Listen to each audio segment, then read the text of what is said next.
Welcome to the Mount Rushmorons, the show where we definitively rank the top 4 in films, series, wrestling, and pop culture. I'm your host, Chris Brennan, and with me are my illustrious co-hosts, writer-director Paul Bush. How are we, John? And the reigning, defending RCW champion, Richie Owens. I think I need a bigger intro. We got to win some championship gold first. How about that? Jesus, holy shit. We're going to have to go again, Chris. I've won some awards. Yay. I've won some awards. So, multi-award winning. Are you the current reigning, you know, defending champion of the award? You only ever mention my RCW championship. You don't mention my other championship. It's like, you're unintentionally burying me while you're trying to put me over as well. So, I barely I have think an we got to intro get rid myself. of Chris here, man. This is... Hey, man, you talk enough about yourself. Let's just... How are you guys? Actually, I just did realize as we were going, Chris was getting not put over at all. He's like, hi, here's all these two great lads. What about me? Yeah. How are you guys doing today? Today, I kind of wanted to cover something that I've been thinking about. I'm going to use you guys and the audience as a little bit of a therapy session for myself, okay? I got 2 sons. My oldest son, Charlie, is nearly 4. He's just got into video gaming, which is great for me. Obviously, I'm an avid gamer. I've been playing games my whole life. He's been playing Mario games, playing all these games, getting quite good at them as well. I'm proud of the little guy. We've been playing this game on the PS5 that was released this year called Astrobot. I'm not sure if you guys heard of it. It's like PlayStation's kind of new mascot kind of platformer. It's really, really good. As good as a Mario game and stuff like that. Feedback on it has been great. It came out this year. I got it, finished it, absolutely loved it. And Charlie's been playing with me a little bit. And he's getting really good at it. He's enjoying it. And there's 3 different save files you can have on it. And I have my save file where obviously I've 100% the game, completely finished it, and it has a little crown beside it. And he calls it the king level. He goes, that's the king save file. The way he thinks, he's a weird guy. He doesn't like playing levels that have already been complete. So what he does is he goes into the other 2 save files, does whatever levels he can, then goes in, erases the file. I don't know how he figured out how to do that. And then, restarts again. So he can restart and kind of get the achievement of finishing those few levels. So we're up here. And Charlie's playing Astrobot, and I'm rearranging the whole attic. So I have all the stuff taken out of these big, massive plastic containers piled up. I'm taking out Christmas decorations. I'm moving babies' clothes and doing this and that. I can listen. I can hear him playing the game. He just goes to me, Dad, I'm going to delete the King game. And I was like, what? No, you can't do that. And he's like, no, I'm going to delete it. I was like, why? I want to. And I was like, what do you mean you want to, right? So I start rushing to get to him. But because all the boxes are piled up, I'm like Godzilla trying to get over them. They're trying to get to him, right? By the time I get over, he had erased my save. He had basically 30 hours of progress. My speed runs all gone. So my question to you guys, or maybe the audience, is what should the punishment be here, right? So do I resent him for the rest of his life? Do I forgive him and go, well, listen, he's a kid. He's smart enough to erase the file. I should be looking at that. He wants to play through blah, blah, blah, blah, blah. Or do I wait until he's 18, 19, really into gaming? Maybe he's gotten really far in an MMO. Maybe he's at the highest level in Call of Duty. Maybe he's about to finish a game.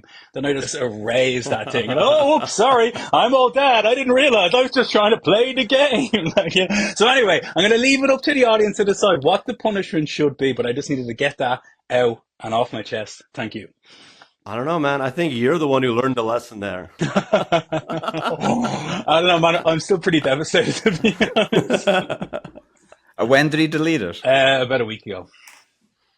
Okay, so have you caught up again? I can't go back. I don't even think I'll even attempt to do it. I think the whole save file, including platinum trophies and stuff, was 30 hours. I think I could get through the whole thing in about 8 hours. I just don't have 8 hours that I want to give to it. We kind of played through it together. So my excuse to play it was playing it with him. But I'm not going to go do that again. No way. I enjoy doing the speed runs every week because it was something new. I'm not going to play through an entire game again. I'm not a psycho. Is that not on PlayStation Cloud backup though? Hold on a second. Wow. Are you just gonna solve all my tech problems forever? Is that how it's going to work? Maybe, I don't know, yeah. Okay, maybe I'll look it up, yeah. So, for today's episode, we're going to be doing the Mount Rushmore of sitcoms. So what we're going to do, just like the last time when we did the Mount Rushmore of Horror, if you haven't heard that, go check that out as the last episode. But for this one, we wanted to switch it up a bit, wanted to focus on TV. We thought, why don't we put a challenge out to ourselves? And since just hopping on, Paul's telling me how challenging this actually was for him. So I'm very curious what this wild carder is going to come out with next. And so the format is going to be very simple. First, going to ask you guys a couple of questions about it. Then we're going to leap straight in to our ranking system where we're basically pitching what we believe should be in. And after that, we're going to have a full-on battle debate to figure out who gets carved into the mountain for the top 4 sitcoms of all time. But before we begin, I first want to throw a question to Paul Bush and read the temperature in the room. Are you a fan of sitcoms, Paul, or what's like your general feeling towards situation 20-minute comedies? Okay, so in the group chat, when you threw this out as like the next episode, I gotta say I felt disheartened for like a minute. I was like, shit, I don't really watch sitcoms. But then I realized I actually watch a lot of sitcoms. But I think what it is I don't maybe think of them as sitcoms, but they are sitcoms. So look, like I'm not watching Big Bang Theory or that kind of stuff. But right. When I think back to what's the first thing I watched as a kid, they were probably sitcoms. You know, we had Sky One when I was a kid, and they used to like have reruns of everything under the sun, like Brady Bunch and I Dream of Jeannie and Bewitched, and all those old American shows were on nonstop between around noon and 2 every day. Yeah, I watched everything from like Dharma and Greg to I even watched Ellen DeGeneres' show. What was the Ellen? I watched Cheers. Yeah, Ellen, whatever her show was called. Oh, Ellen, yeah. I thought you were like struggling for the name. I was like, just say less of what you just said, and you got the name. You forget, but like you're like whatever. You're 8 watching this or whatever. Like you can barely remember. But yeah, I watched Wings. I watched everything. Gotcha. I realized, but it's only kind of later in life I watched less sitcoms. But then there was great shows, great comedies that like when I actually look them up on Wikipedia, they are classed as sitcoms. So I feel overwhelmed by the choice and not wanting to go first. So hoping Richie will go first. I will go first. Okay. How about you, Richie? You a sitcom guy? It's always been there, kind of similar to Paul. Like I think everyone would always watch sitcoms, especially during the younger years where like you only had one TV in the house and it was up, whatever was on was on. So stuff would always be on, whether it's like the older stuff that my dad would watch or stuff that I would just start watching, which we can obviously get into as we get through it. Kind of similar to Paul, some of the newer stuff I pick up a little bit here and there, but I think it was more of that kind of you're watching on TV every week or you're watching reruns of certain stuff or now you're watching on Netflix. So it is a lot more of the kind of older stuff, but I keep up with what's good of the newer stuff, I guess. Right. What about you, Chris? Nobody ever asks you any questions.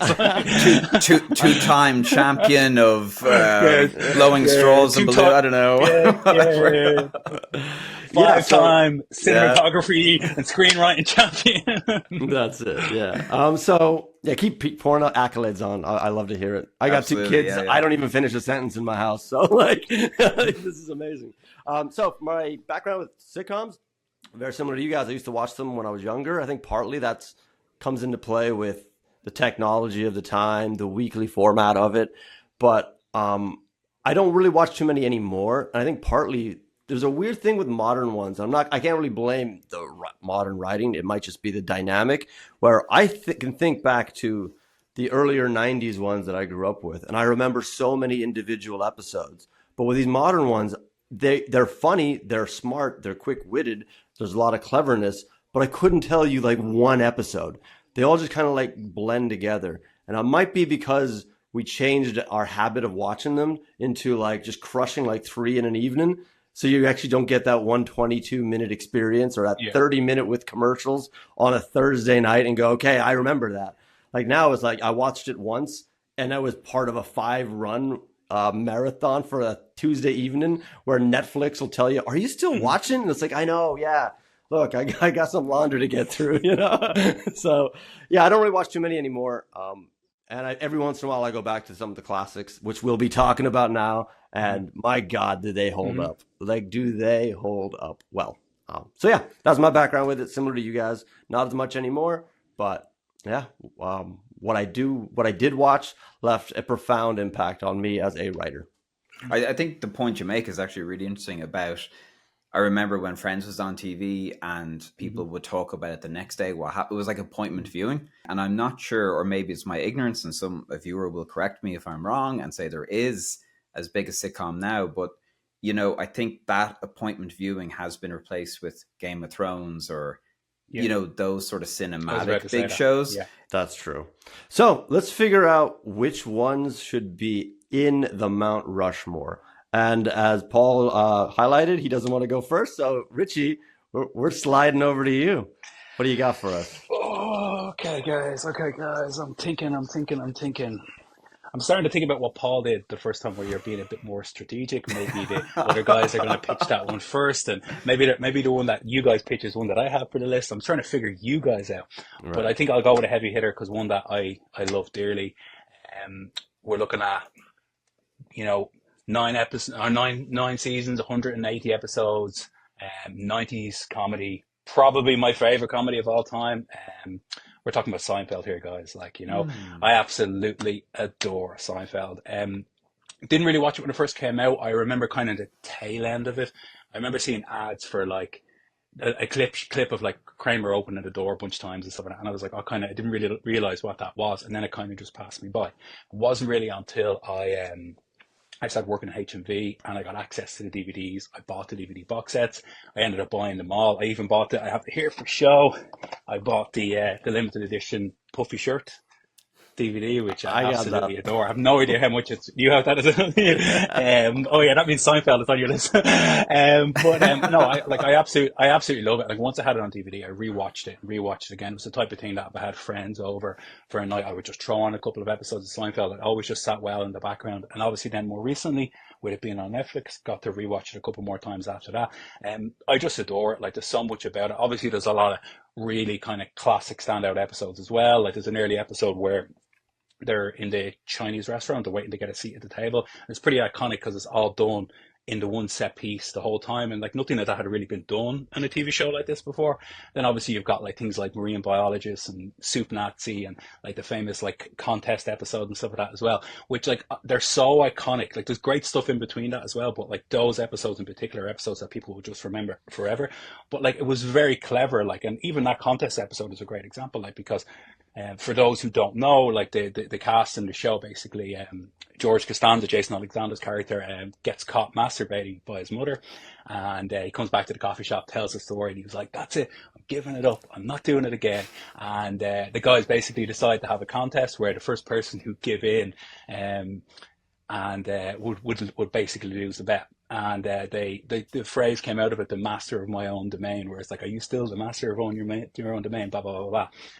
The really clever thing about this episode was that, like, they were so worried about, like, will the network even pick it up? Like, this is when like stuff like this would be seen as pretty controversial, but they did clever things, like they never actually mentioned the word masturbation in the entire episode, like, so things like that. And I also like, and again, not to get into the whole like gender thing a bit too much, but I just really like how the Elaine character is portrayed, because like, she's this kind of strong, independent woman amongst these men. She has a great career. She's sexual. She's like, and like, she's not written in a rogue way. It's not intentional. They're not presenting it like that. That's just who the character is. And even in this contest episode, like, she did an interview recently where she was talking about this and said if that was done in any other sitcom around this era, like, the guys would have been in a masturbation contest and she would have been the one to come in and like make one of them like give up or something like that, where like she was part of the contest, like, do you know the kind of way, because she was just seen as one of the other guys. So I really like that as well. But anyway, I'm going to stop talking. I'll talk about Seinfeld all day. I'm putting it up there, one of the best TV shows of all time. Yeah, I'm leaping right in here. That's 100% on my list. That's like a full on surefire bet for me. To add on to your points, this thing, because I grew up in America at the time, so this became, like, it's funny that a show about nothing became culturally about everything. Like, it resonated for, even till this day, there is terminology that was spawned from that show that new generations use, and they don't even realize it. It's just been laced into how society is built. Like anything from like shrinkage when you come out of the pool, like that just crosses over, and people use this to this day. But even the writing, even for me as a writer, when I sold this one feature comedy, The Light of Day, and it's not, you could see some of the influences. My brother completely saw the Seinfeld. He was like, I know what's going on right there. Like how they masterfully take four completely different subplots and they get them to collide with each other in the end. I just am in awe of it. Even to this day, I'll slide on Netflix, put on a couple episodes, and I can't see where they're going with it, but somehow these characters meet at the end. And I'm like, this is unbelievable. And yeah, the risqueness of it. There is an episode where it's all about abortion, but they actually do this through the mechanism of make your own pizza. So is it a pizza when it comes out of the oven? No, it's a pizza when you put your fist in the dough. And you're like, oh my God, like that is an unbelievable scenario.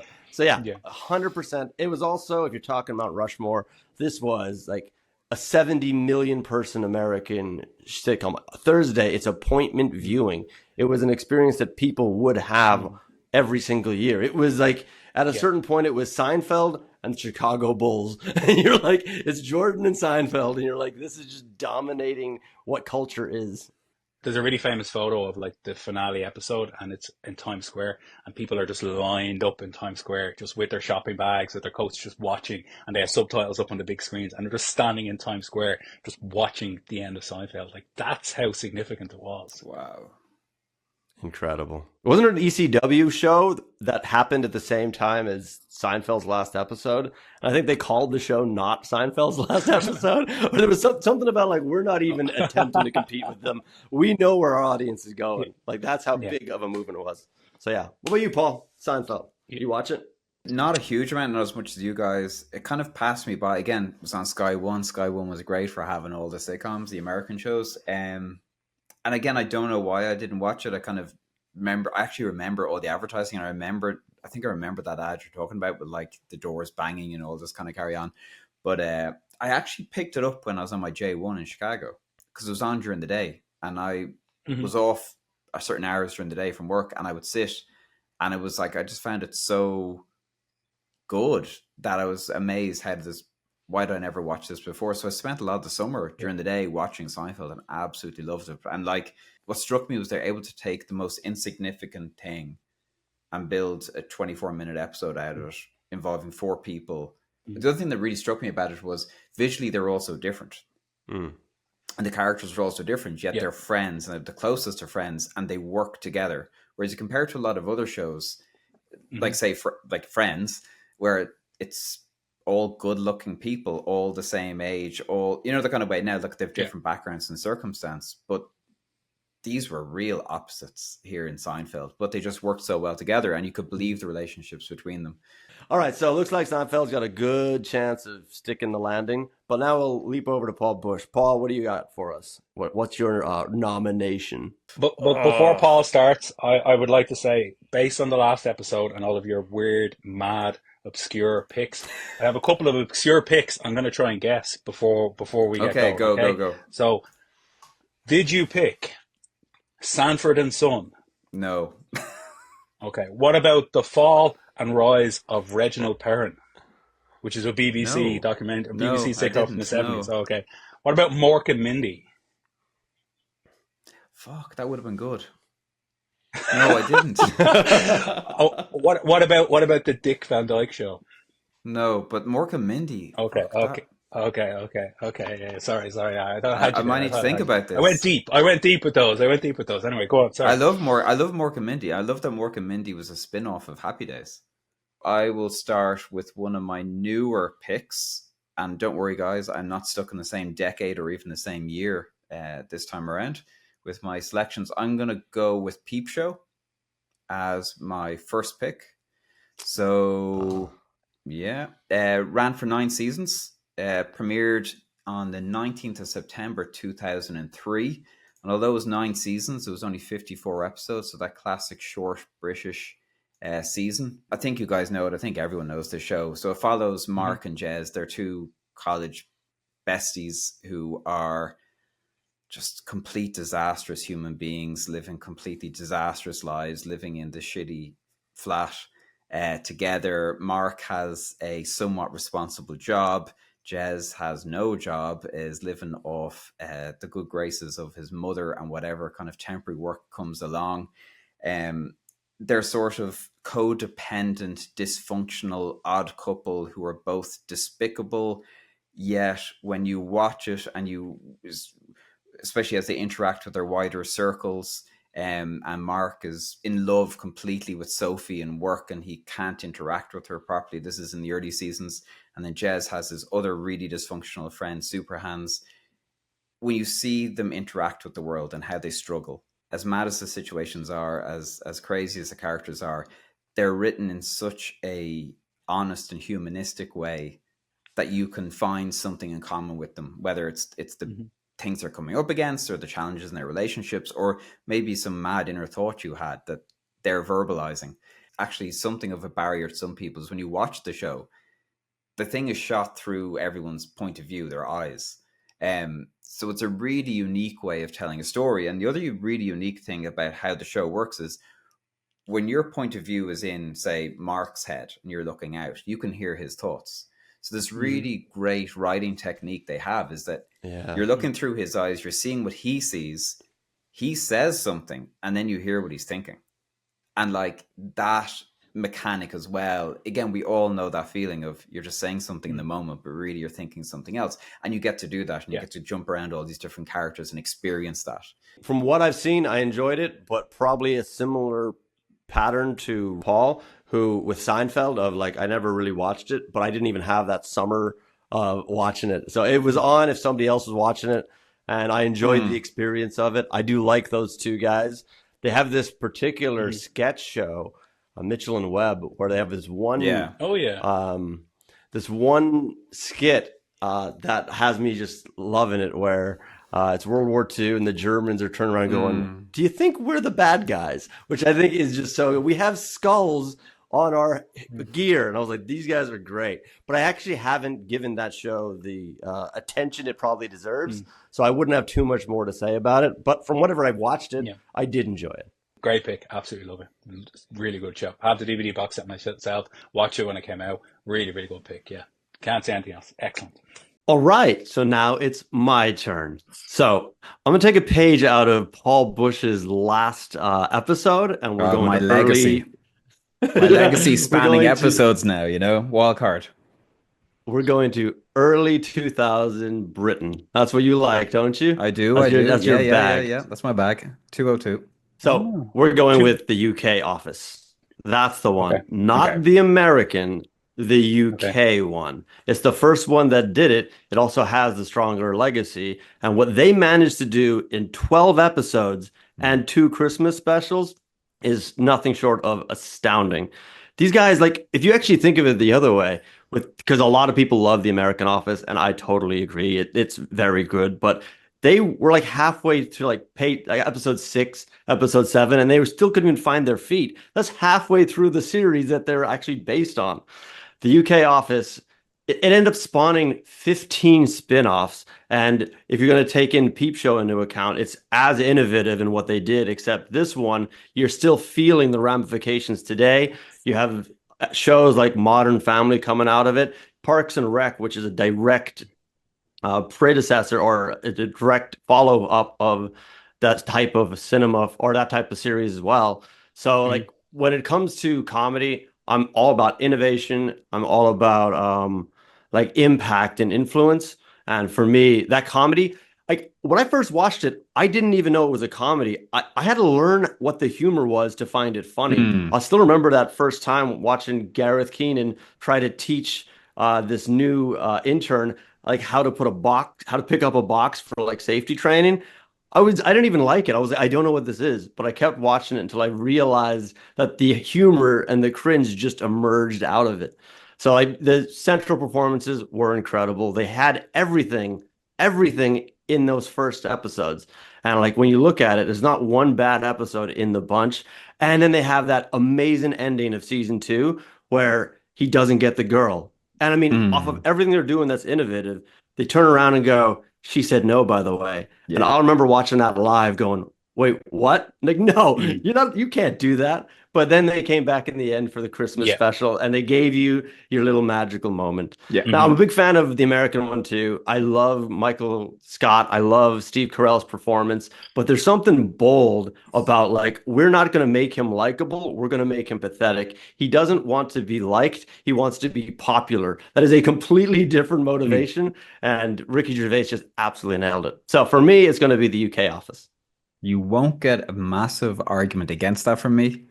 I'll say that, and I'm not going to repeat my like. I didn't pick it obviously because someone's going to pick it, but and that's not a strategy. It's just like it's so there. It has, Mhm. as you say, it's made such an impact on comedy, style of comedy, tone of comedy. I think probably only one office is going to make the list, and if it does, it's probably not going to be US. So like, I'd like to kind of give it its flowers like now because Mm. like it was bad at the start, but I feel like it kind of became and evolved into its own monster, and it is one of the greatest shows of all time. So I just like to say that right now. I'm so glad they deviated a bit because there's so many Mhm. great British TV shows that they tried to remake in the States and they tried to stick to it too rigidly or else they went Mhm. too far Mhm. away from it. And I think the American office successfully walked that tightrope Mhm. of inspiration, copying, and then innovating.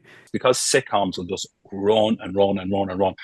They always get to the point where they get a little bit bad. And I think that a lot of the shorter ones, and some of them might come up later on in the list, because they're so tight and because they're so just, they know exactly what they are and they don't outstay their welcome. I think that's why, like, because if the British office had just kept going and it was 7 or 8 seasons, it would have got bad, like, you know, that kind of Mm. way. So I think the fact that they just Yeah. cut it off when they did, they never went back to it, keeps it iconic. Like, and I really like what you said, Chris, about the payoff. So I'll always remember that Christmas episode and feeling that. Cause like, I really like when comedies then get to that point where they do pull at the heartstrings and they give you that emotion as well. You don't have to just be haha the whole time. Do you know that kind of way? Yeah. But yeah, really good pick. Really like The Office. All right. So now we're back to Richie again. What Okay, you so got for us? we're gonna keep it British. I think we'll open up the British wing of this whole I'm going to conversation, and this is one torpedo that all is my other choices now. yeah. Well, I pitched all your choices, and you don't remember the ones that I said. Like you That's can still true. pick them Yeah, up yeah, in India if yeah, you want. yeah. This is one that obviously I picked one from the '90s. This is one from the '70s. One that I again kind of watched with my dad, stuff like that growing up. Really iconic, really memorable for myself. It's Fawlty Towers. So I don't know how you guys feel about Fawlty Towers, but quite short as well, only 12 episodes. I think it was from 1975 to like 1979. For those of you that don't know, it's John Cleese, who stars as Basil Fawlty, who's running this hotel, and he's just like rude, over the top man who, like, genuinely is working hard to kind of make this hotel work. But all of these kind of wacky and zany things happen, that falter at every time. Like, you know, it kind of gets that mix of like it is a straight up comedy, but it kind of does a lot of physical comedy as well. You've got this wacky butler character Manuel who comes over who's barely any English, and a lot of the kind of physical comedy comes out between these two guys. But I just think that as far as sitcoms that have kind of stood the test of time, you could watch Fawlty Towers right now or show somebody that hasn't seen Fawlty Towers and they would enjoy it. Like, I feel like it really has stood up. Really good episodes in there. As I said, it's only 12. My favorite will probably be one called, I think it's called Miscommunication or Communication Problems. It's about this lady that comes to stay who has a hearing aid. She can barely hear. And like Basil starts kind of taking the piss out of her and it all backfires on him and stuff like that. And it's a really, really good episode. Or people always talk about Basil the Rat. There's really, really good episodes, really good moments in there. And again, because it's only 12 episodes, every episode is great. Really like Fawlty Towers. So I'm just going to put it out there. While we're talking about the British ones, I'll get a British one out of the way. Love it, love it. Yeah, Chris, what do you think of it? It's actually, I didn't have that on my list at all. I didn't even think of it. But now that you mention it, like growing up in Alaska with Irish parents, like we'd watch the BBC and they would watch that a lot. They loved it. Mm-hmm. So I actually have a really fond memories of watching Fawlty Towers. And it did influence The Office because Yeah. they wanted to maintain that kind of Mm. minimalist style of episode count. So. Mm.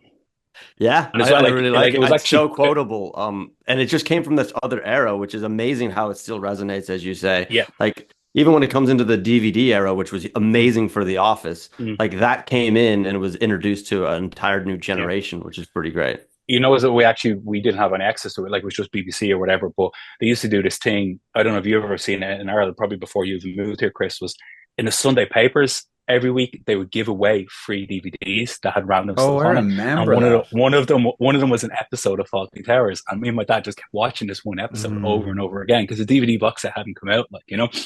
And one final thing on it as well.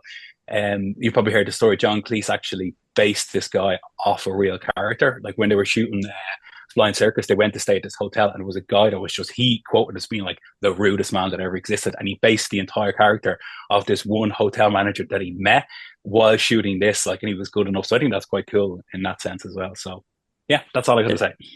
Is that the first like unlikable character, like protagonist in sitcoms? Like we enjoy his misery. Did that happen before that? Because I mean, even David Brent, we enjoy squirming to him, and we kind of want him to get it, but not too much. But maybe Basil Fawlty was actually the originator of that. Like, you deserve it. You try to. I don't know. It always goes so bad. It goes so bad all the time.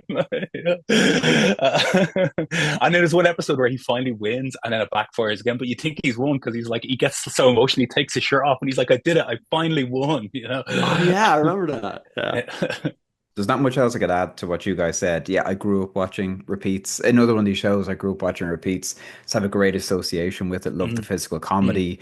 Love the outlandishness of the character and how could he possibly survive running a business and not go out of business. And it was all really just to his wife kept the wheels on the, you know, kept the train on the tracks. And it was really kind of the women. Like I think Richie, you mentioned like Fawlty Towers had those strong. They were the actual brains. They were the level heads who kept everything running. And meanwhile, you know, Basil was a disaster. Manuel was a bit of a disaster. A lot of the male guests were angry disasters. So it was, you know, I think some people kind of think when they look back at it now, it's a little bit un-PC or something like that. But it was of its time. It is a little but bit it's like you know, you have to kind of go with that. It is a voice of that time, and I think it was actually ahead of its time in a lot of ways, you know. So yeah, I think what they do well is also what the UK office does really well. Like if somebody watches that, they might say it's there's a bit of PC issues. But I think it's like it puts a lot of that onto the character who's doing it. Like who he's wrong, and we're watching him say awful things, and we think it's awful. Whereas there's a few episodes of the American Office that were like controversially taken down, or even when you watch it again, you're like, oh wow, that's a little dicey, but these are characters you're supposed to root for doing this, and you're like, oh, I don't agree with you at all. Like what Fawlty Towers and the UK office did so well is they pointed all of that at one person and went, look at this person saying the wrong thing. And I think that way it's okay, like, because you're like, yeah, we clearly know this is inappropriate.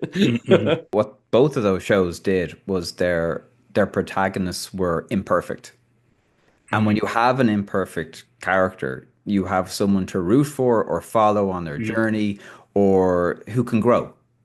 You know, I'm not saying Basil necessarily grew that much in the show, but David Brent did, you know, and actually within the limits of a realistic way of that character growing. He didn't like do a 180 and become this wonderful other human being who was perfect, but the character had room to grow. And I think that's missing in a lot of sitcoms in particular, is that the character you begin with is the character you sort of end with, because the tradition of how sitcoms in America are, they're going for syndication. They might get broadcast out of order, so every episode has to have a beginning, middle, and end, and no consequences for the next episode in a sense. So I think those shows were brave enough to challenge the viewers, and I think that's what makes comedy last. Very good. Actually, for my next point, I got something on that exact point. That exact point about changing characters. But before we get there, I want to hear Paul Bush's Mork and Mindy pitch. Okay, here comes the most obscure sitcom that nobody's ever heard of. I have my phone out. I'm going to have Google out right now just to put it in. Go on. Not at all. Not at all. Well, look, I tell you, you have thrown me. Now we have two British sitcoms. Now, right? We've got Peep Show and we've got three. Office and... Oh God, yeah. Okay. So my next pick was going to be a British one, so I'm going to go American. Okay, I'm going to go actually off my list now. So I'm going to improv this a little bit. This was a backup one or a consideration. So this was another show like Peep Show that was introduced to me by a mate just over in his gaff one day. I think I was dropping over some audio recorder or something like that for filming.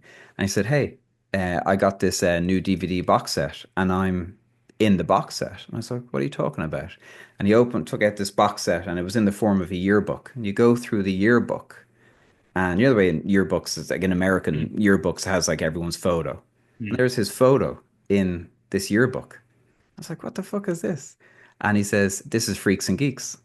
And he was big into the internet. He loved the show. He'd seen it in its limited run. And there was like some sort of like competition or something. We're releasing a special edition. Send in your photo and you can be in the yearbook. And he did it. And he got in. He's in the yearbook. So I was like, okay, let's put it on. Wow. And I gotta say, within the first 10 minutes, I was hooked. Have you guys heard of this show? Yeah, I haven't seen it. I haven't seen it. Okay, well, this is not going to end up on the Mount Rushmore. It's going to end up on your to watch list. But like, I've never met a single person who's ever seen the show who hasn't fallen in love with the show.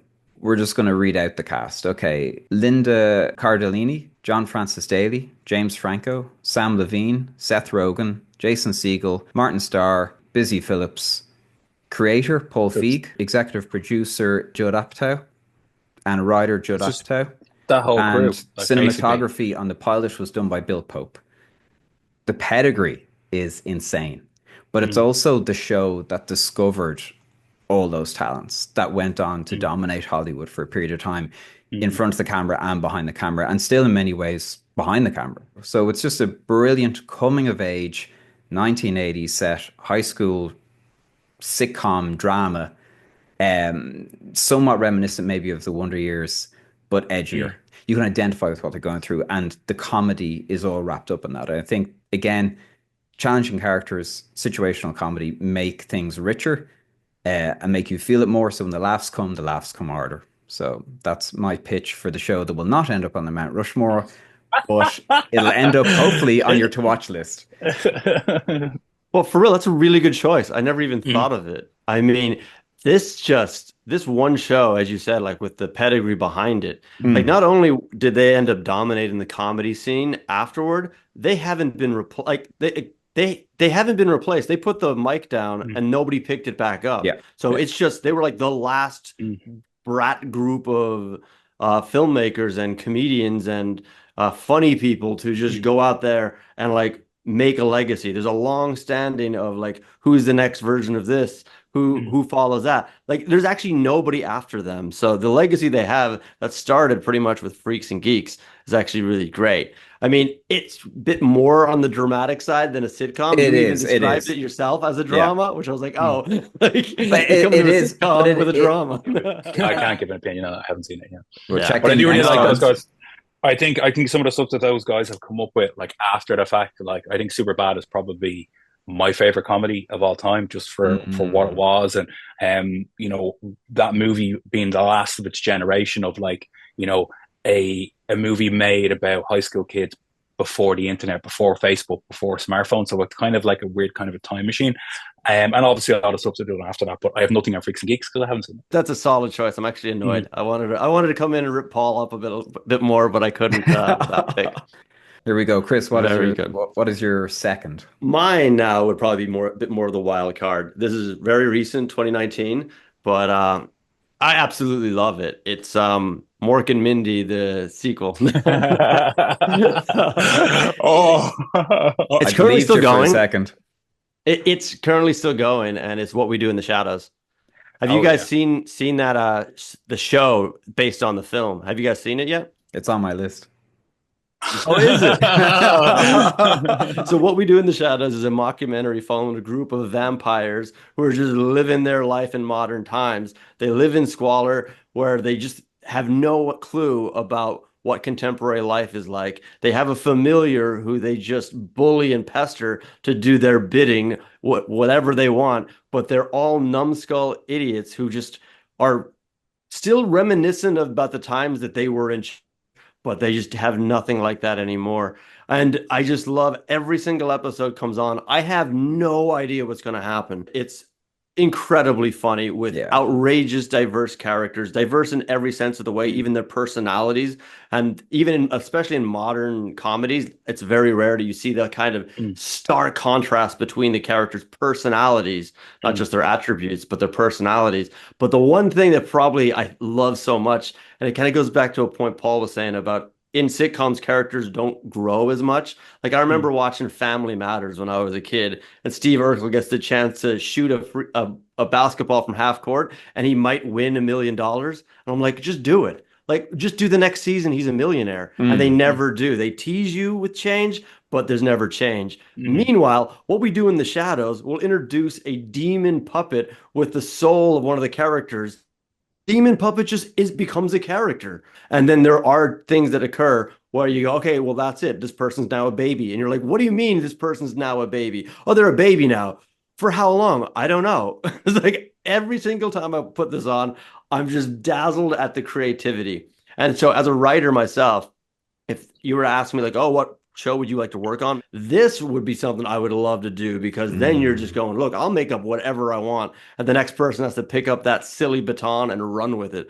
And let's see what we can do. We have centuries of backstory that we can invent for these characters.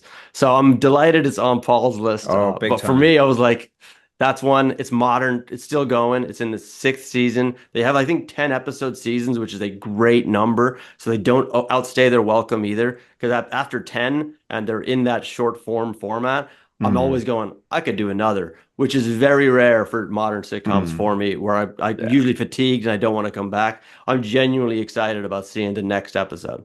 So yeah, that's my pick. Awesome pick. Like, awesome pick. Like, we're watching season 6 at the moment. Like, it's so, Are you? yeah, it's so addictive. Like, we came to it late, and I love coming to a show late because it's like, shit, we had 5 seasons to go. So we just hoofed through 5 seasons, back episode after episode after episode after episode. Absolutely loving it. And like you say, you've no idea what's going to happen. And even the central conceit that there is a documentary crew following them around all this time. And every now and then they'll offer a blasé explanation for it, why they just don't eat the documentary crew. You know, and it's just great, you know, and they're so fucking stupid, but they're lovable. Yeah. But they're lovable. That's so good. So Richie, what's going on over there? Oh, I didn't like it. Really? I didn't like it. Oh, You know, I absolutely adore the film. It's one of my favorite films. I rewatch it so many times. It'll be like a put on when you're drunk movie to watch. And I thought Richie was having a heart attack there. I know, I I am, because I don't know what to say. And it's like when I watched those first couple of episodes, it just couldn't, because I have such an attachment to the original. Seeing the original, you would probably love this, and they do take so much from that. But I just found it so hard. I was just looking at these characters, and like I could tell you, I probably watched the original movie like hundreds of times. I just put it on all the time. Interesting. So I found it hard to watch, and I still do. So I can't give an opinion on it, because like I'm judging it based on the wrong reasons. I'm gonna be respectful and just say no opinion. I'm going to be disrespectful, and I'm going to convince your son to delete more of your video games. Yeah, get him to throw out my doing Shadows DVD. Yeah, take away more crowns and kings. Get rid of them. I think, Richie, the point you make is really interesting, because we're the inverse here. And I think another friend of mine is like us. It's like, I remember us watching the movie and we couldn't get into it. I don't know why it was. And we didn't finish it. And then I don't know why, I just said, let's just try the show. And we got addicted to the show. So maybe it's like whatever you connect with first. It's because and I think I can see why that could happen. And it's so low budget, but it makes all of these really clever things that make it look like out of nowhere. He will just do this weird kind of practical effect that you're just like, how the fuck did they do that? I thought this was just like a bunch of guys with some cameras. It looks like a studio for the most part, but I know that they're going for that. So I'm just so attached that I don't recognize that show as anything in my brain. I know that's wrong, but there you go. No worries. I thought it was I thought it was a layup once I saw Paul's reaction, and then I thought, should we actually pause this recording because Richie's having a heart attack? I thought he was having a heart attack. I thought a migraine has come on this dude. I didn't know what to say. That's going to be take 3. I was like, fuck. Right. So that's going to be difficult for now. This next phase, we got to we'll have to see. Put these we're in trouble. all together. We're in trouble. This is Richie, good though. Okay. Other than Richie's outburst, like these are really, really tight, superb selections. I think we already have a ton to actually dig through already, but should we do like one more round? Maybe see what else we can muscle out Mhm. that could go onto the mound. What do you guys think? Yeah, up for that. All right, Richie, back to you. And I'll put my Um, hands in my face for this process, I guess. yes, because we're coming towards the end of a couple I want to list out here just to kind of, I guess, acknowledge in some way whether they make the list or not. The first one is I want to talk about Father Ted. I Mm. absolutely adore Father Ted. Obviously quite short as well, only 3 seasons. I think what was it? 20, 25 episodes, something like that. Very short, not for the reasons people think, because I know that the lead actor, Dermot Morgan, passed away right after shooting the finale for season 3, but he had intended not to do any more anyway. So a nice tight 3 seasons. I think it's obviously as an Irish person, it's really iconic. It's something that every Irish person absolutely adores, but I think it does translate well to other audiences as well because it's so good. For anyone who hasn't seen Father Ted, it's obviously three wacky priests put on this, in Craggy Island, this island in the middle of nowhere with a bunch of crazy people there as well. And it is very Irish at its core, but I think it just works. So Father Ted is the first one. The other two, I just kind of want to mention because I still think they're good. Another British one, Only Fools and Horses, like a lot of love for that one as well. I feel like, again, that was one that ended really well. You talked about it, Chris, actually, Mm. with them changing characters. Spoiler for Only Fools and Horses is like the end of Only Fools and Horses. They get what they want. They become millionaires. They literally walk off into the sunset, but they couldn't help but go back and make a bunch of Christmas episodes. Now, some of them were outstanding, but I feel like the more they kind of went back to that I felt like I lost a little bit for that show for me. That's why I Yeah. didn't pitch it initially, but I think there is some magic moments in there. And that's another one that does a really good job of playing into the emotion when Mm. needed as well, because it is a very kind of wacky, ridiculous comedy, but there's really heartfelt moments in there. There's one scene in particular with Rodney and Del Boy where they actually trapped in an elevator and Rodney breaks down about his wife Cassandra losing a baby and how he's struggling to reconnect with her because of this big loss, and like he breaks down crying, and it's one of the most emotional and beautiful scenes you see in amongst this ridiculous comedy. So I Mm. kind of like when they do stuff like that. But again, just because they went back to it and it kind of went a little bit for me as well, I didn't pick that over Fawlty Towers. And the last one I want to mention, it is something that is, you're going to use the word modern as well. I want to talk about Modern Family as well. I think Modern Family is an excellent show. I know it's quite recent. I don't know how you guys feel about Modern Family. It did run for a long time, 11 seasons, 250 episodes, but I think it's really good, especially those earlier seasons. Again, like all these shows, like Friends, like any of those shows, I think that the longer that they went, the worse they got. And I think Modern Family had that a little bit, even though it ended really well. The finale Mm. episode was superb. The last 3 or 4 seasons are not great. And I think part of the reason of that is because, like, we kind of had these young kids and we got to watch these kids grow up. But when they did grow up, it kind of changed the dynamic because you've got like Luke, who was the youngest kid, and the family was like this like kid that was running around doing all these crazy things. But then he's like a teenager and he's dating, and it kind of changes everything really. But I still think it's an outstanding show. I still think it should be mentioned. I think it's going to be remembered as one of the all-time greats as time passes on because it's still so new. People aren't having it in that same conversation as they would with the likes of a Friends. But I think it's really well written, really well produced, really well performed. I think it won like the most amount of Emmys. I think it's ABC's like longest running TV show. I think it had like the finale episode had like nearly 8 million viewers for like a Wow. show. And this time where no one has TV anymore, nobody watches Mm. TV, 8 million viewers is ridiculous. So I feel like those three are the three that I just wanted to put out there. Get them on the list, even if they don't make it. I feel like they deserve to be acknowledged in some way. There we go. I'll take a breath. Wow. Um, that's good. I like just to pick up on two of them. I think you mentioned there, Only Fools and Horses. Like Mm, again, that was a show I grew up with, mhm, and I remember the anticipation. Chris, I don't know if you were in Ireland at the time, but like I remember the anticipation every Christmas for the Christmas mm, special. Will they make one? Like this show was part of the zeitgeist for so long, um, and it keeps it. It's interesting the picks we're having where there's a dramatic element to those shows and harsh and complex characters. And like, Del mm, Boy is a con man. Like mm, he's a lovable rogue, but he's not a mm, good guy as mm. such. But even throughout the show, you do see a little bit of an arc in the show. And Yeah, yeah. that's a really interesting show that they had to contend with a cast change. Yeah, what happened actually was Granddad the passes granddad away. character passed Yeah. away. Exactly, that's what it was. Yeah, And then yeah. they had to They recast replace him. him with Mm, an uncle character. And mm, any show, it was a three-hander really at that stage from memory. That show, if you're going to change one of those hands and have the chemistry work, I mean, they achieved it. But I I think it worked even better with the yeah, uncle it character. did. Actually, worked a Yeah. lot. It looked better, and I think as well. Actually, the funeral scenes they shot for when the granddad died was like within the same week that they actually went to Oh the my God. actor's real funeral. So like the Right. emotion was there in that as well because they're grieving him twice. Like Mm. and they did a great job of dealing with that. Even 3 seasons Yeah. in, of dealing with this grief, but they still added elements of comedy as well. I think if you can get that sweet spot of being Yeah. like emotional, but right at the end of that or in between that, you throw in that little bit of comedy, so you make people laugh while they're sitting there bawling their eyes out. Like, how do you feel about like what I said about like the ending being so good with them finally getting the money? And I know the Christmas specials are great, but I feel like I don't they think just they had to. dampened it. No, because Oh, okay, good, for good, me, yeah, I was greedy. Like I was a kid, like yeah, it was yeah, great, yeah. and I think everyone was greedy, and Mm, I think Only Fools and Horses meant so much to so many people mm, that they just needed that at Christmas. They mm, needed that mm, warm mm. blanket. Yeah, People could yeah. never really let go, and it was nearly Okay, cruel. okay, I felt to ever stop it.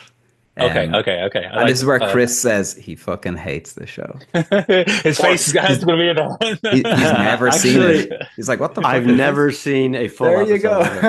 There you Yeah. go. Okay. Actually, my relationship to it is when I moved to Ireland when I was 16. Hmm. So Seinfeld just finished, and that was like again, as to Mm, bring back our conversation on that, that was culturally like defining. Like it's mm, how we talked.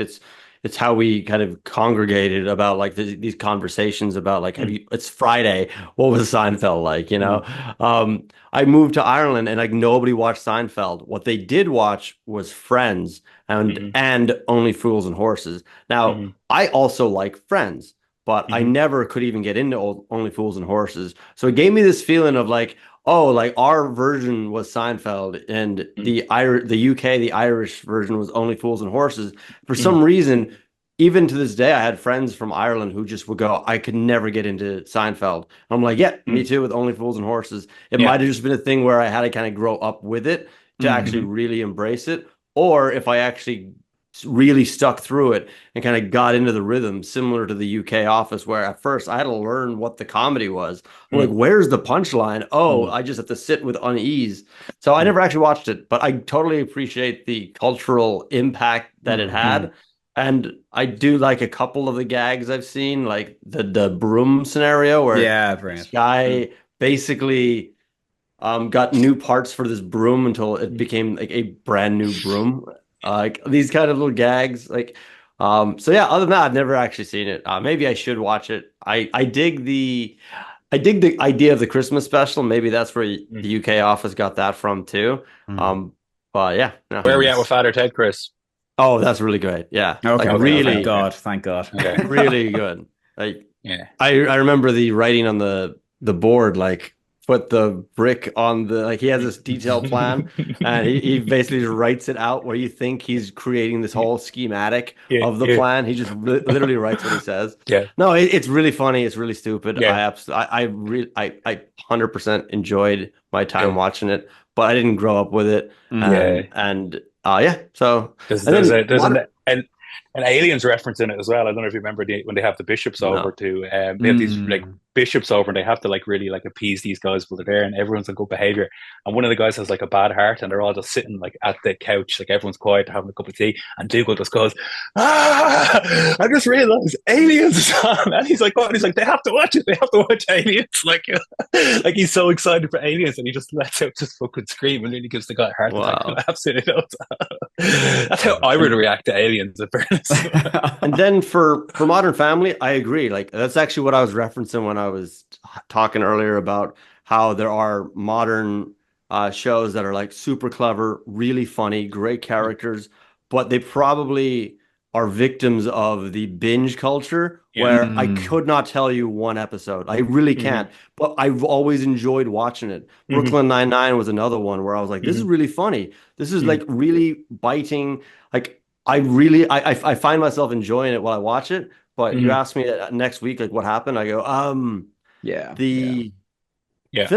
Phil went to what did Phil do? He went to Hmm. a game. I'm like, I don't know. And so for me, I just don't think it can make a list because I literally cannot remember it. Yeah. Whereas I remember every single episode of Seinfeld, like practically. Like I think if it's I the best. start this episode, I just I think it's know the how it's best going to of play out. of the recent stuff. I think Modern Family is the best. Like within the last 10 years, I think they've done the best job of creating a memorable sitcom. But your points are all valid, I think, as well. Good stuff. Nice selection, pal. Yeah. All right, Who's Paul. next? Swing it over to you. Okay, here's my list. Okay, and this is hell. But at the end, I'm gonna fly through this. But there's one that's my favorite show. I think it's probably my favorite show of all time, or top 3 favorite shows. So, okay, just going through my list here. Blackadder. Oh yes. Yeah. Chris, do you like Blackadder? I've seen a couple episodes. I really like the dictionary one, but not enough to actually have an opinion. I could absolutely tell you'd like that, though. Absolutely, yeah. I think the gateway is to watch Blackadder goes forth, and then watch the show in reverse. Go like season 4, season 3, season 2, season 1. And I think that's the way into the show, because I think if you start on season 1, it's harder to get into. I think that's what I did. Yeah, it's so. I started on season 1 and didn't last. It's too hard to get in. You need to go back. Has that been advised for people to do it that way? No, it's just the way I watch it. Okay, the Blackadder, The Office, done. Obviously, that was The Office UK, Freaks and Geeks. I said Seinfeld was on my long list as well, guys. Malcolm in the Middle. Really a massive show, went on forever. Only Fools and Horses. Third Rock from the Sun. Loved that show. An alien family comes to Earth. They have to blend in. The oldest guy in the crew is now pretending to be the youngest guy, the son, the child in the family. Brings up kind of weird questions when he's dating a high school girl. I don't know. But in Third Rock from the Sun, I remember this one joke. I can't remember what episode or season, but it was pretty late in it, that the Wayne Knight character is walking by and he's like, "See ya, Tom, Dick, and Harry." And he goes, "Oh, wait, I just realized that your names are Tom, Dick, and Harry." Like everybody knows Tom, Dick, and Harry. Yeah. And they're all looking at each other like, "No, that's a coincidence." I was like, I can't believe you held on to that for so long to then finally acknowledge it. I always thought that was clever. Going, you didn't like lead with that in the pilot, or like in the first season. Like they held that as a joke until they finally went, "We gotta mention this." That is fucking amazing. I would say one thing right now. I can always bring everything back to wrestling. China was in an episode of Third Rock from the Sun. Oh, there you go. Say that right now. There you go. I want you guys to challenge me over the course of this podcast to see how quickly I can get something back to wrestling, and I'll get it back there. You got it. Challenge accepted. Superstore. Binged it. It's on Netflix. It is just a really good, I feel, really well written show that has, some nice dramatic undercurrents and stuff in it, but it feels like it's written by people who've lived life. And so it's about a bunch of people working in what essentially is a Walgreens, and they're eclectic and dysfunctional, and they bring their life's problems into work. And the central story is around a guy who falls in love with a girl who's running away from college, who is really rich and educated, but wants to be a normal person. And he's a fish out of water. So that's your entry into that. Next one I have is Spaced. I don't know if you guys ever watched Spaced. Spaced is good. Simon Pegg, Nick Frost, Jessica Hines, and directed by Edgar Wright. It's about these two people who meet up. They're lost in life. They decide they need to pretend to be a couple to rent a flat in a house, and it's about their life living together, full of pop culture references. Red Dwarf is a great one, sci-fi comedy, British sci-fi comedy. Bewitched, bringing it all the way back. Elizabeth Montgomery, grew up watching reruns of that, love that show. Brady Bunch. Murphy Brown, I don't know if you ever watched Murphy Brown. Mork and Mindy, loved. I think my favorite show growing up as a kid was Family Ties, and that got replaced as a teenager by Frasier, which is my top 3 show of all time. Dr. Frasier Crane moving home from Boston and the bar Cheers to Seattle to have to take on the responsibility of looking after his father, engaging with his slightly estranged brother Niles, and set up a new life, swallowing down his ego and becoming a radio host where he dispenses advice to callers who randomly called in, often played by celebrities, just their voices.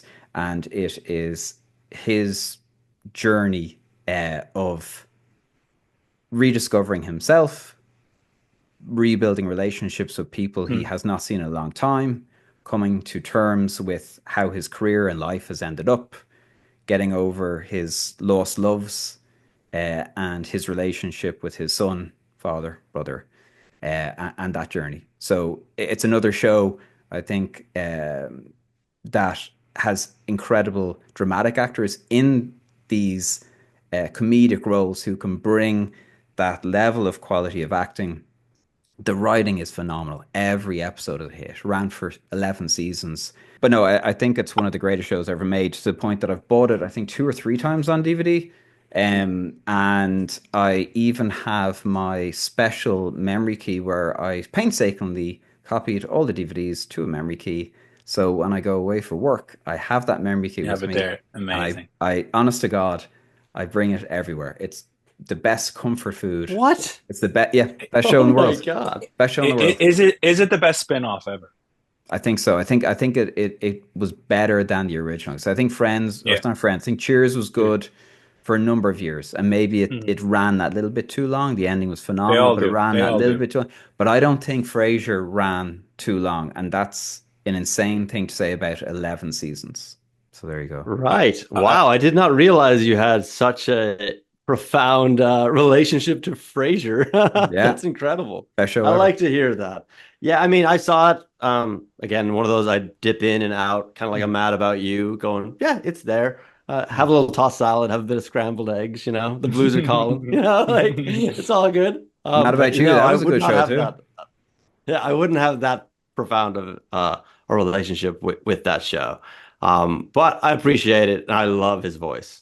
Yeah. And I do love the smug guy becoming the radio doctor for Colin. Like that's pretty fun. I think if I watched it as an adult, I'd actually get it more than Yeah. when I was a kid.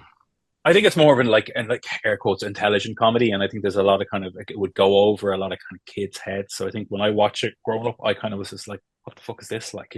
But it wasn't until later on a lot of repeats on Channel 4. So I've never actually watched, even though I have the box set, I've never watched the whole thing like episode to episode. But I've probably seen most episodes through the course of my life, and yeah, I really love it. I think. I love that you bring it on a little key with you around. That's kind of weird. I love it. Is But, Don yeah. Soldier on that key as well? You got a little No, Don no, Soldiers no, in there? no. But just, Richie, you mentioned like 8 million people tuned into Modern Family finale, 33.7 million for Frasier's Wow. finale after 11 years. Different But- times, though. Different times. Different though, yeah. time. Well, yeah, different times. But I'll do you guys one better because I know it's going up there. Seinfeld, 76 million. 76. Wow. Yeah, Yeah. So look, no you one beat me. beats You that. can see me going, I got that beat. I know. I'm going to throw Quint's leg on the table. I got that beat. But look, we're trucking on. Chris, what have you got up your sleeve for your last? I'll just do one more very quickly. It's just literally pulling us out of the bag right now because nobody mentioned it. It's Always Sunny in Philadelphia. I think is a modern one that it may be overstaying its welcome. I don't watch it anymore, which is probably a negative to it. But what I've seen of it, I found like I've seen a few seasons too. I just thought it was ballsy. It was ridiculous. They brought Danny DeVito in and just went, okay, this is a thing. And there's been so many daring moments. And I'm a big fan of taking big swings. I love it. I love when somebody just takes a chance. And that show is all about taking a chance. And yeah, so nothing much else to say about it. Because I do really enjoy it. I do think it's also innovative, but it's more in it's in his modern shock value. That's kind of like a modern, like a real time South Park in some ways, where you just go, I can't believe these characters became crackheads for an episode, and we just get to experience that, which is out of control. But I haven't seen it in the past couple of episodes. So yeah, so that'll be. I think it's always going to be one because it changes so much and it tries to be innovative. It's not always going to land. So I think that's where kind of it's always funny. But you got to respect the fact that they're not just recycling the same formula over and over again. I think the earlier seasons are better. I think there's probably one or two outstanding episodes across the entire thing, but I think it's not probably consistent enough for me. But I really love It's Always Sunny. It's really good. But I think because of that reason, because it is always trying to change, it's not as consistent for me as I'd like it to be, but it's still really good. Yeah. Wow, great. So there is another we could throw in the mix, but I think we should talk about Friends. I think we just need to just talk about it. Well, have you not noticed where I am, boys? Yeah, you're in Central Perth. Yeah. Jesus. Like I flew all the way out to New York just to. Yeah. I closed down the cafe just to shoot this. So the effort has gone in. Like if it's not going to make the list, which is fine, we haven't pitched it, but like I think it should get its layers at least, and we should talk about Friends, what it is, the cultural impact it had on the world, on us. We were all probably watching that as teenagers. I did feel like it got really bad really quickly for me. And it's funny, every girlfriend I've ever had has been obsessed with Friends and constantly rewatches Friends, and I've just got to carry that through my entire life.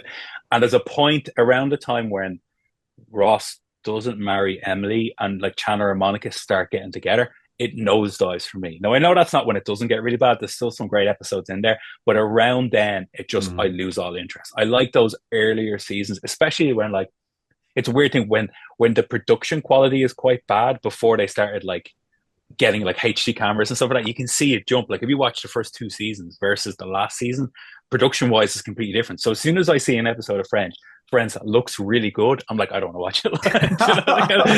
And so I feel like the earlier seasons were great, but I think that it just lost it from me. But I think it's one of those ones that will always be an all-timer for everybody. I think it's up there with the greatest of all time. But yeah, that's all I got to say on Friends.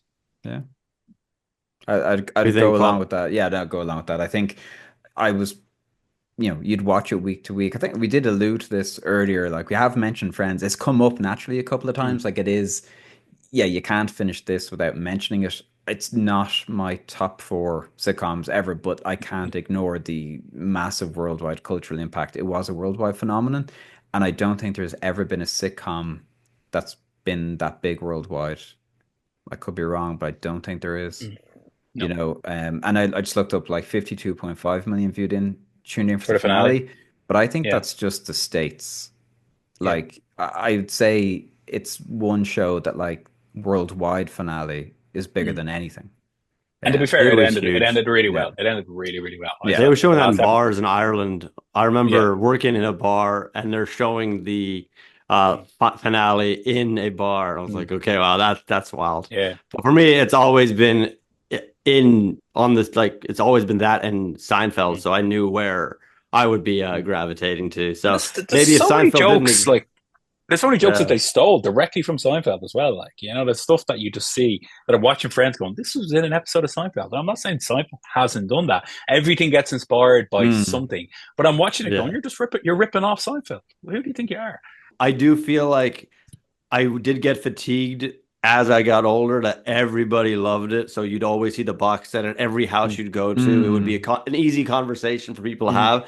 And for me, I was like, it's a bit easy. It's a bit too easy, Like, if anything, I do like a bit of bite. I like, as I said, a big swing. And I like if there's a little danger in the comedy. And Seinfeld had that where Friends didn't. And I think in a few of our selections as well, we can kind of see those kind of commonalities of like when they get a little risque, when it becomes memorable, it becomes like it becomes something different. It's another level to it. And I guess for me, it would be like a toss up. Like it's one of the other, like a Seinfeld or a Friends, and I 100% would be going towards Seinfeld.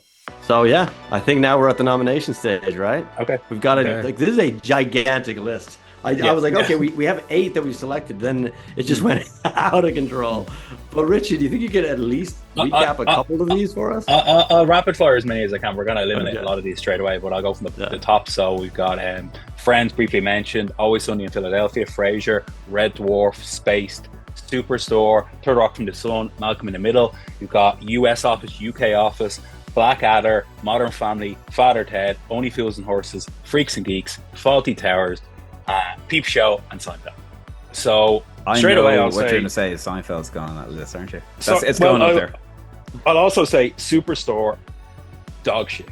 Terrible show. So let's get rid of that. Let's get rid of that. You didn't even ask me. Just get rid of it. Richie, I didn't see you holding your head in your hands this time. No, because it's not even worth my time. That's Jesus.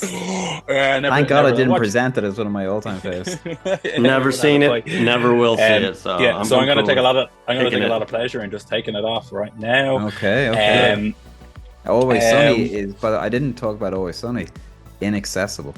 Just gonna say Okay, it. there you Yeah, go. There yeah, you go. yeah, So, yeah. so we'll get rid of that. Do we think a couple of the smaller ones you mentioned, Paul, didn't really get much time, but are we going to fight for them like Third Rock, Space, Red Nah, Dwarf, no. Malcolm in the I Middle? didn't Okay. present them as. I nearly figured they're honorable mentions. Okay, so we'll get rid of them. What about Blackadder? Again, we're looking for a consensus here, and I can see how Blackadder, the inaccessibility of starting a season 1 for Chris and that kind of thing. So, like I'd happily just go. Look, Seinfeld is on Mount Rushmore. Okay. I think that's clear from like it was on my long list, your guys' short list. I think it's there. So if we eliminate then the rest of them, Seinfeld makes it. Then you're looking at Peep Show, UK offers, Fawlty Towers, Freaks and Geeks. Then the kind of smaller ones, Only Fools, Father Ted, Modern Family, and then obviously Frasier came in right at the end. So that's kind of like, that's a bit more of a concrete list, I guess, to work off. I'm just going to leave it at that, and I think we can just pull from that list without eliminating anything else. Well, I'll warn you that in the same way as I fought for 28 Days, I might fight for Frasier. Just going to put that out there. That's my boy. I love both the UK Office and What We Do in the Shadows. They are two mockumentaries of some kind, so does that disqualify them? Like, the Fawlty Towers is a UK short, like 12 episode presentation of an unlikable person who you're kind of cringing at. So do some of these cancel each other? Because I love all three, but it's like, I know I would love to have the UK Office in there for just how impactful it was for me and for comedy in general. But then can we still use those other two, or is that going to be kind of knocking them what off I would of it? say about, like, and it's not because I don't like it, but like What We Do in the Shadows hasn't finished, so like that could end up being dog shit. And what if somebody goes back in the archive of the Mount Rushmorons, they see that on the list, and it ends up being shit, and it has really bad seasons, and then we look like jabronis. Do you want to look like a jabroni, Chris Brennan? I don't want to look like a jabroni, so that's why I think it should just be cancelled from the list altogether. That's how I You're feel. you're being an emotional vampire here. I gotta tell you. Absolutely. Colin Robinson. Colin Robinson. An energy vampire too. But what if it ends up being bad? Like, the good news is it's finishing after season 6 and everything is superb. So that can't happen. But look, I'm going to give it another shot. I'm going to give it another shot. I like a lot of the guys that are in that. But I gotta go with what Richie's saying in that, like, because I can see how that can happen. Because like I didn't love the movie, but I love the show, and I can see how that can flip flop. So, out of the three, I'd be happy to, because it was on my list too. What We Do in the Shadows. Yeah, I would concede that. And if you're talking about the UK Office, I didn't even put it in this list. I didn't even have it on this list. That's how much I cancelled out. I cancelled out in my own brain. I didn't even bring it in the short list. I didn't even put it on the short list. But I will say, without Fawlty Towers, there's no Office. Do you think it's one or the other? Because like I know they're quite different. Because Office is more mockumentary style, and it was quite unique for what it was. But like, are we too familiar? Like, do we only have like that one British sitcom that goes on the Mount Rushmore? I'd be okay with both, to be honest. I think they are different enough. Like, yeah, I guess that means what's that fourth one going to be? I myself, I'd put Office UK because that global effect of it. Like, we're talking about impact, and it'll live on forever. And I think more people, The Office UK lives on forever more than I'd prefer that. Absolutely. Fawlty Towers is UK and Ireland, really. But it was on my list. But like, I do think it'd be hard to put both on. Yeah. So I feel like you're falling into the same kind of idea then as well, because like, does Father Ted fall into that scape as well? Because I feel like because Father Ted was mentioned quite late, I still feel like it has a chance because of the Irish influence and what it is. It is a little bit more, it's more iconic than the likes of Fawlty Towers. There's probably a lot of people that would argue that Father Ted is better than Fawlty Towers. So I don't know where you guys stand. I definitely think it's inspired by it as well. Like I think so much goes back to Fawlty Towers. Okay. And I was going to say earlier, I think there is that, but I would go UK Office and Father Ted, as opposed, I wouldn't go UK Office and Fawlty Towers, because I feel they're different enough. They bring their own personality or their own world. Father Ted is very wacky, which is different to Seinfeld and the UK Office. Like, it's nearly like it's a satire, basically. It's the farce of it is so unique that I actually would think that it actually has a chance getting on this as well. I actually could see that. So I could see Yeah. Seinfeld and UK Office for me is Like if you they're think about like stick Fawlty them in Towers was there. Fawlty Towers was in the 70s as well. Like we got to think about that. Like 1975. Like you know, are we saying Only Fools is gone? Are we not even talking about that as well? Like that's still on the short list, or are we? I don't have anything with that though. Like it's Okay. It's Yeah, not I there think for that's me. fair enough. So How let's are you take that guys? out. So I'm just looking there. We're sort of Seinfeld, Office UK, Father Ted. I don't know about like leaving Fawlty Towers out like as well. Like, but then you're going to fight for Frasier. This is like, why did we do this podcast? Like, this is awful. Like, this is just like. Well, what I'd say is you've got your everyman Seinfeld. Yeah. You've got your sort of broody Office. You've got your over the top Father Ted. Mm-hmm. I think you need that intellectual Frasier. Just to I just to balance out the viewership here, the listeners. I do feel like we gave Fawlty Towers a lot of praise this entire episode. Like, and I feel like it. I really feel like I think what you're saying about it not existing with The Office is kind of that's making you put Father Ted in. Do you know that kind of way? I'm very conflicted because I think I care more about Fawlty Towers than I do Father Ted, to be perfectly honest. But I get like if it's the flow like a Mount Rushmore, are they too similar? I don't know. So I am a little bit conflicted. I feel like you're picking Father Ted just for that reason. Do you know that kind of way? I'm picking Father Ted. I suppose I'm picking Father Ted because of the Irish talent. And what's nice is to have what I liked about our last Mount Rushmore is it's not to have rules, but I like that it spans creatives, countries, eras. And I kind of feel like, you know, Office was definitely an era in television that has changed everything. I think Father Ted was an era in television, certainly for the UK and Ireland. It was these Irish voices, these Irish actors, Irish bar the production the money making it, but like, yes, Irish it, and it transcended. I think it's like the greatest Irish success story in television of all time. Like, and it's so Irish that like it just shouldn't have worked. Like, it really shouldn't have worked. Shouldn't have worked, but it did to the levels that it did. Like, so. Sounds like we're bumping Frasier. Yeah. No. We've got one slot left, and Fraser's getting it, baby. I feel that like we go with all of our options right now, right? What have we got left? We've got Seinfeld, UK Office, Father Ted. What is our and fourth? Fawlty Towers? No, we can't have Fawlty and UK Office. So what we're saying is guaranteed Seinfeld, most likely UK Office. I've got it. Sorry to cut you off. I've got it. This is it. Seinfeld, Frasier, Fawlty Towers, Father Ted. That's it. Mount Rushmore. Got it.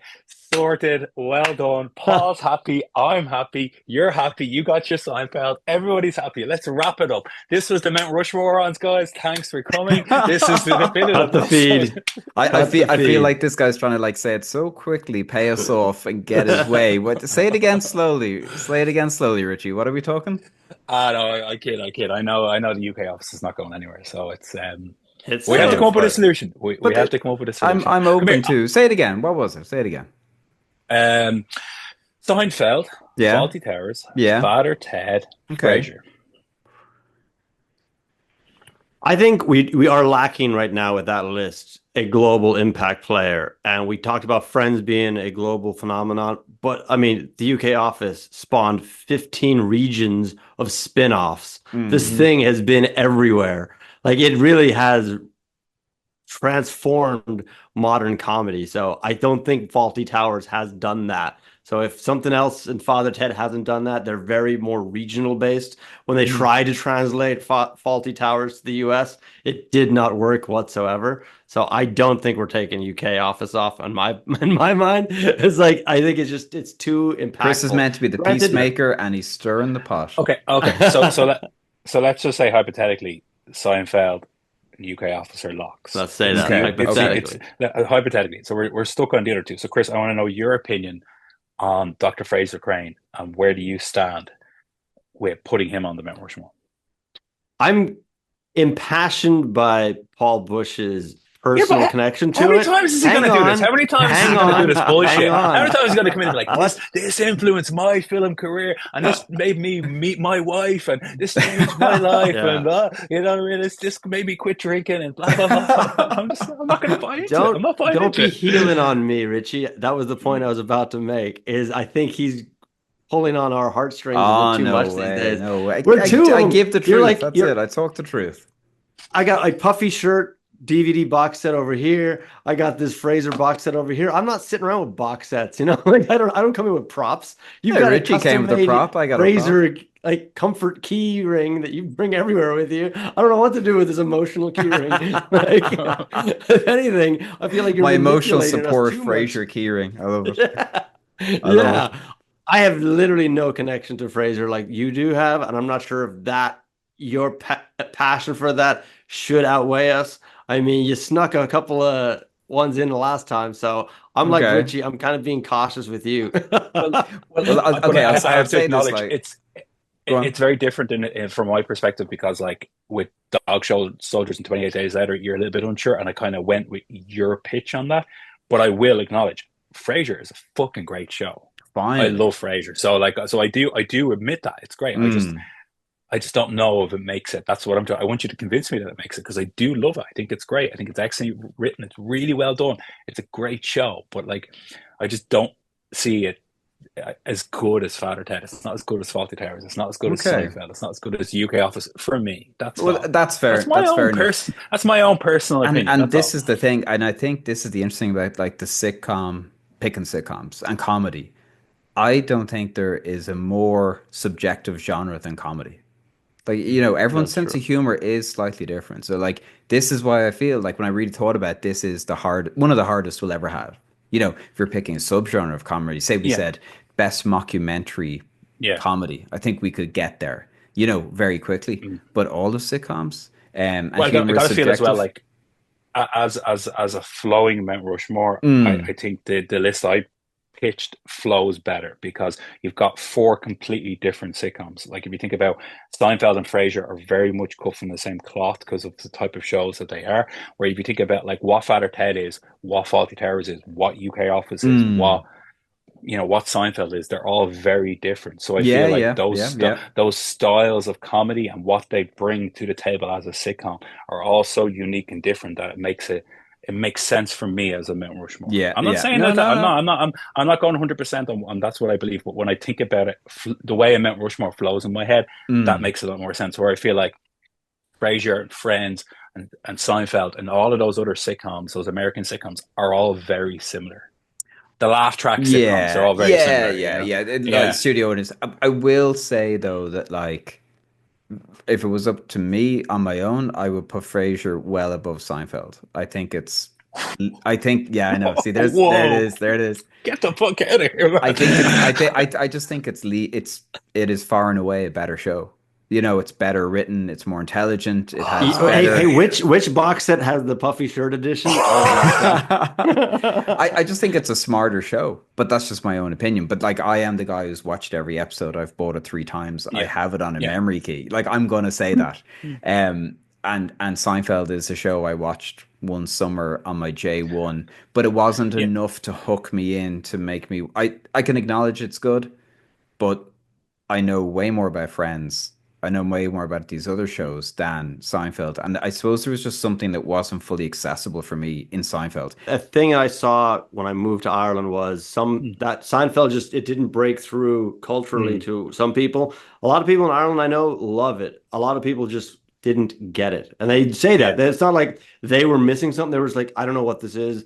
I just Mhm, don't get it. And I was like, I don't understand how you don't understand this. So I Mm. think it's understandable that Seinfeld didn't like break into the cultural phenomenon that Yeah, it say wasn't Friends a did cultural thing here. or the Yeah. UK Office, which was so sharp because they just yeah. went make your own, and there was like Mm. we created a framework that's accessible by any Yeah. local government funded film Mhm. project. And like you did say, like it is smarter, it is a more intelligent comedy, but like more intelligent doesn't mean better. Like, do you know what I mean? Like Father No, but Ted is the least intelligent comedy of all time. and Like it it is is one of my completely favorites. Yeah, ridiculous. yeah, It's so stupid in every single way, but that's what makes it great. Like kind of the same yeah.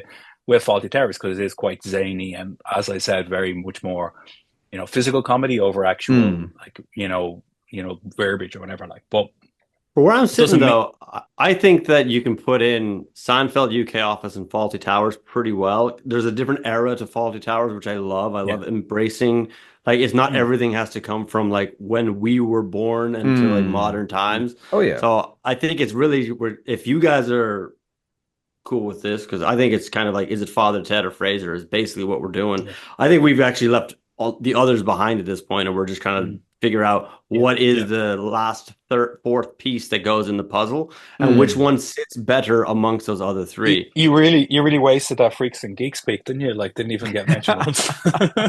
No, it just died a death. But look, it's worth bringing up. It's a good show. Oh man, I Um, love it. but I You're think always what gonna come happened, I in with think I it. sort of panicked. I think you guys threw me with your first two picks. I was trying to run away from all my Brit, like more of my Yeah. picks. But I like Freaks and Geeks. You could actually convince me with that quicker than Fraser, to be honest. Wow. Well, wow, see, okay. like that's what I feel like. I feel like Chris is not sold on Frasier, and I think he will give in if we Mm. decide it. But I feel like if it was to ask him off camera what he feels, he will say Frasier doesn't deserve to be on the list. Ooh. Fraser But doesn't like, deserve to be on the list. Then we got to be there you honest. go. We got to There be you go. honest. There you go. Okay. But I think I'm happy with the tree as is. I think if you were to weigh up what Father Ted is versus what Frasier is, Father Ted. Let's look at the negatives of Father Ted. It is shorter. It is specifically very Irish, even though it does translate very well. But how successful has it been outside of the UK and Ireland? I don't know how well it's done in the UK, US, where Frasier ran for a long time, was wildly successful, was well made. Obviously, did really well for the likes of Kelsey Grammer and a lot of careers from that. So like it was more successful, but is Mm. that because Father Ted was more contained in what it was?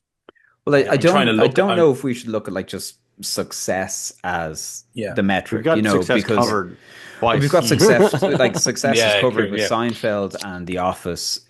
yeah, And I think the way I'm thinking about it is like, say there's a bomb coming and you've got to like stash this stuff like in a time capsule for future yeah, generations to understand our era yeah. or what was good. What are we jamming in there? Like it's So, not so just we put in a Seinfeld box set, Fawlty Towers box set, UK Office box set, Father Ted box set, and then you can bring your little USB key in your back pocket. Like there fuck you it, go. love Like it, sort of done. like The USB key slips in.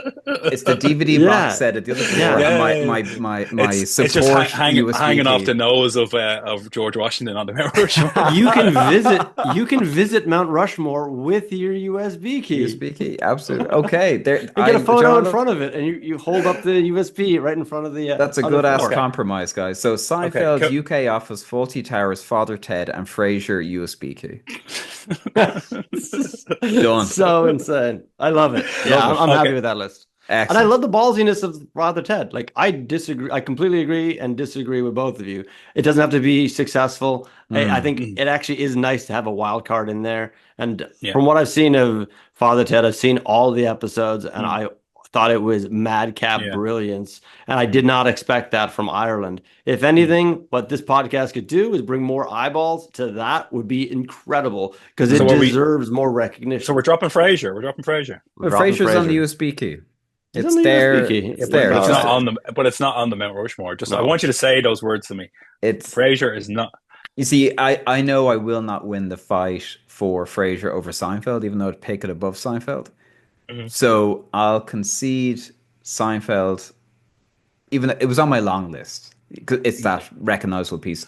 But look, I'm happy. I had UK Office on my list. I had Fawlty I Towers love on my that list. I had Father Ted on my list. you So could have pushed Father Ted, but you went for the juggler and you went for Seinfeld instead of just being like, listen, Father Ted doesn't make it. You're like, no, I'll go for the one that they want the most. I'll go for Seinfeld. It's Right, right. like, but It I ain't just gotta going go. nowhere. I just gotta go. What's my box set in that press over there? So that's it.